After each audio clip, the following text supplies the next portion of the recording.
حضرت انس رضی اللہ عنہ سے روایت ہے کہ رسول اللہ صلی اللہ علیہ وآلہ وسلم نے فرمایا،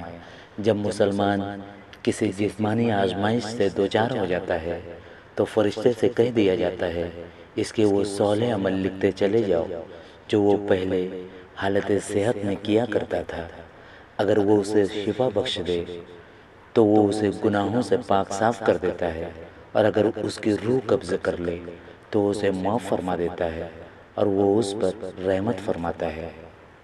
حضرت ابو ہریرہ رضی اللہ عنہ بیان کرتے ہیں کہ حضرت ابو ذر رضی اللہ عنہ نے کہا، اے اللہ کے رسول، یہ مال و دولت والے تو اجر و ثواب لے گئے اور ہم خالی رہ گئے۔ وہ نمازیں پڑھتے ہیں جیسے کہ ہم پڑھتے ہیں، وہ روزے رکھتے ہیں جیسے کہ ہم رکھتے ہیں،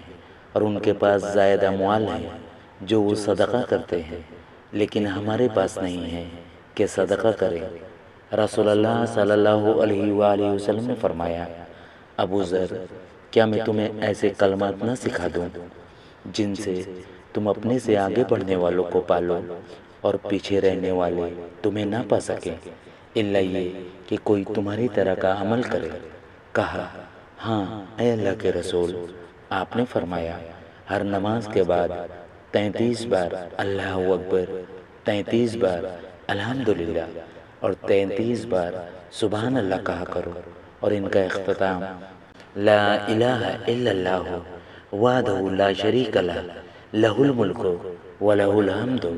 وہو علی کل شیء قدیر پر ہو۔ اس سے اس کے گناہ بخش دیے جائیں گے اگرچہ سمندر کی جھاگ کے برابر ہوں۔